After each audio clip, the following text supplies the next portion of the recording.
This is Kite Cutter TV with another presentation. We gotta talk about this. Okay guys, thanks for watching. Welcome to the channel. Make sure you share, like, and comment if you feel passionate enough to comment on the situation at hand. Governor Abbott visits South Texas border to address the surge of unaccompanied children and the migrant surge that's happening at the border in general.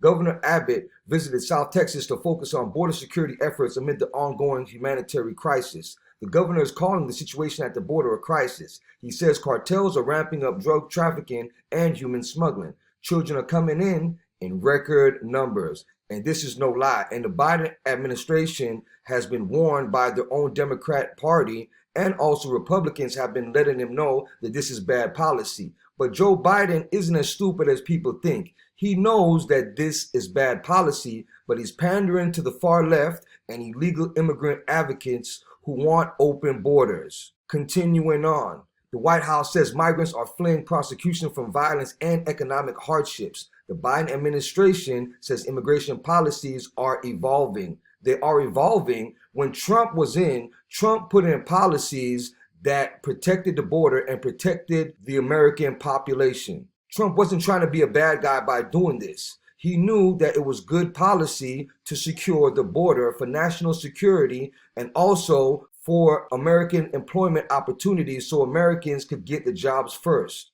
Now, some liberal media is saying that they are testing these migrants that are coming over. They're testing them for the coronavirus. It seems like some of them are being tested and some of them are not being tested because they don't have the capabilities to test everybody that's coming through. But we have a discrepancy. Liberal media, one news outlet is saying over 600 people were tested in this one area in Texas, and only 6 people came back positive with the coronavirus. Now, this is very hard to believe when you have another source, Fox News, is saying that 25% in a particular region were coming back positive. So, depending on who you want to believe, it could be 1% or it could be up to 25%.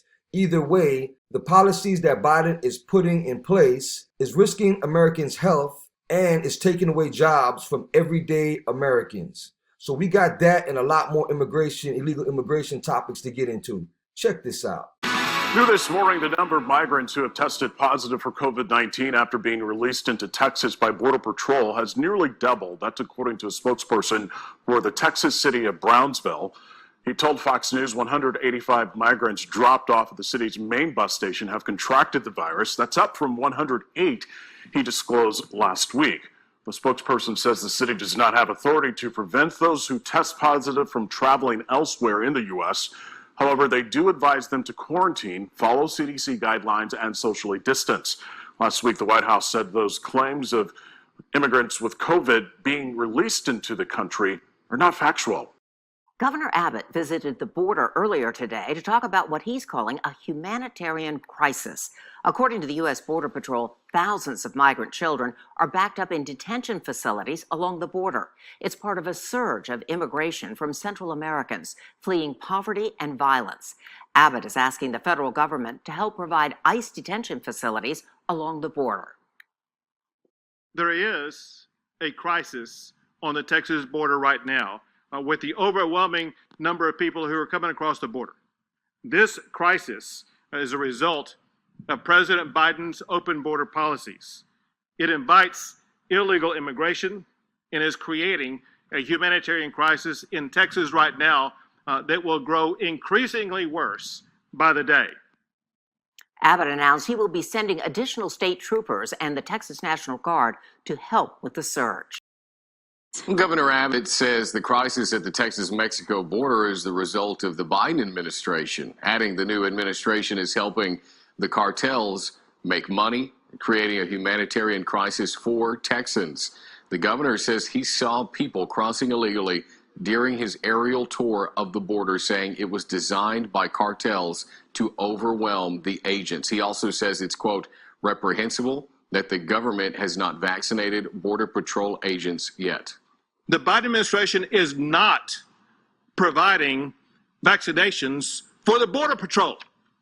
We have Border Patrol officers whose lives are on the line on a daily basis and hourly basis.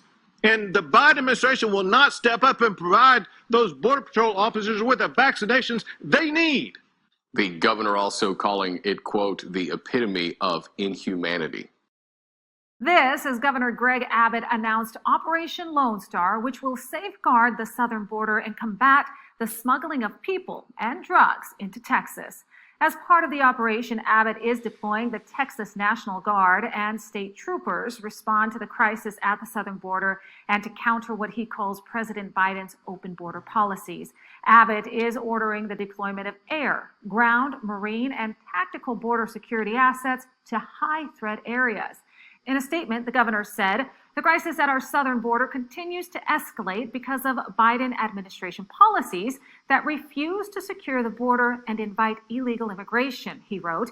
Texas supports legal immigration, but will not be an accomplice to the open border policies that cause, rather than prevent, a humanitarian crisis in our state and endanger the lives of Texans. We will surge the resources and law enforcement personnel needed to confront this crisis.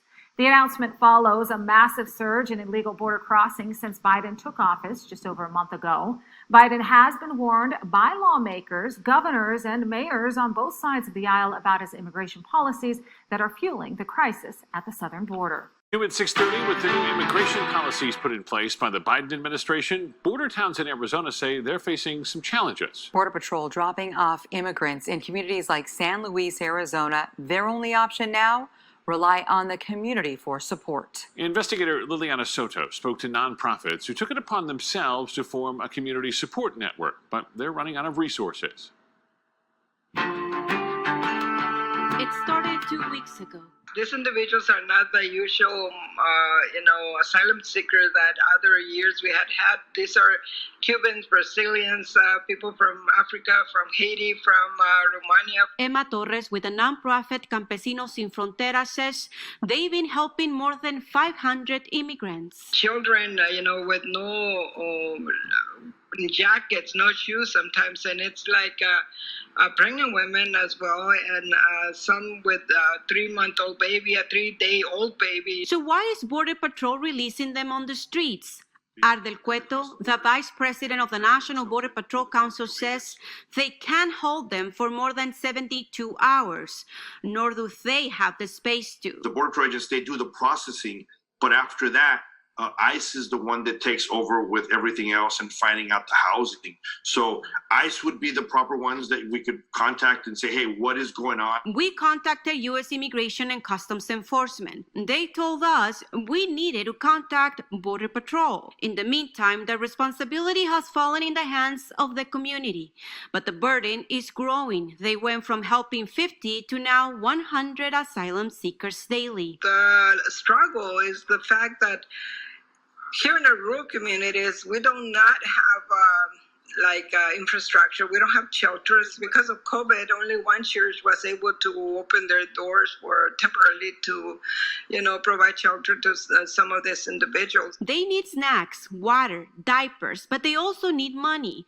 Their weekly transportation, around $10,000. That's because with no shelter near the area, asylum seekers need to get transferred to shelters in San Diego, Phoenix, and Tucson. Once we see these families, it's very heartbreaking to see the faces and the children that they're carrying in their arms. Amanda Aguirre is the director of the medical center providing COVID testing to the asylum seekers. We're very grateful that the Border Patrol is collaborating with us to be able to get to that point. Now, other border towns like Gila Bend are raising questions. Tuesday, our town manager was informed that Gila Bend was one of 2 communities being used to drop off migrants. Their mayor, Chris Riggs, uploading this video to Facebook over the weekend. ICE, Immigration, Customs, and Enforcement was not able to give us a count of the number of people or even how often this would occur. Meanwhile, immigration lawyer Ezequiel Hernandez says it doesn't mean that they're free. They're being released so that they're not in jail, essentially waiting for their asylum, but there's still an asylum process. There's still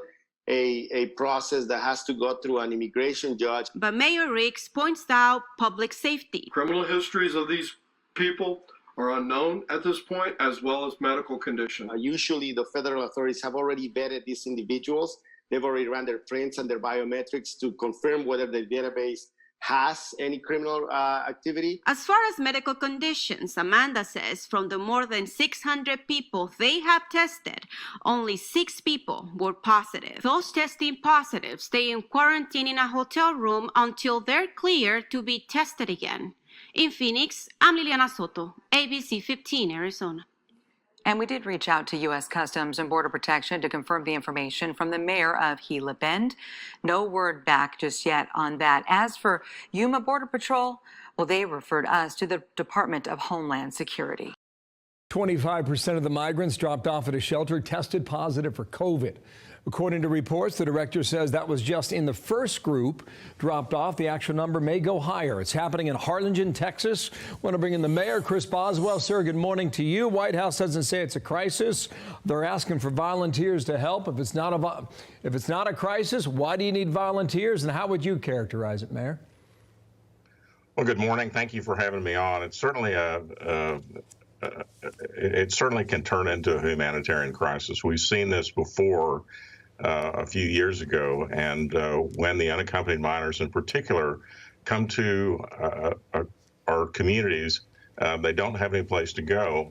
Although we have shelters that have been operating in our communities, including Harlingen, for a number of years, these traditional shelters operate well and safely for the unaccompanied minors.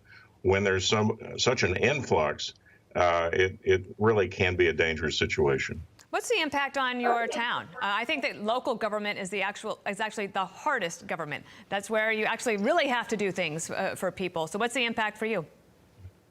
Well, these are decisions made by the federal government and should be handled by the federal government, but they turn into problems for local governments because about 3 weeks ago, the Border Patrol told us in McAllen, Brownsville, and Harlingen that they would be releasing primarily families into our communities.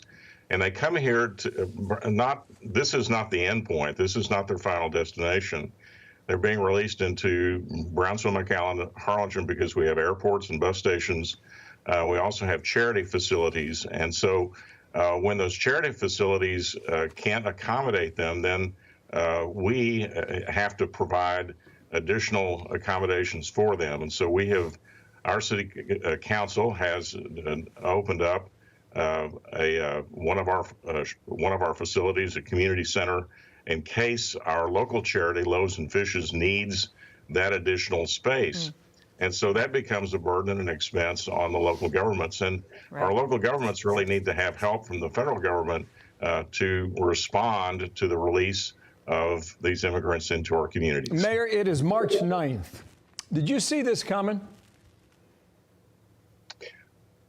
Well, obviously, with the election, there were the idea that there would be a change in policy. We knew that there would be a change in policy. We also knew that there were large numbers of immigrants camped in Matamoros, waiting to enter the United States to seek asylum.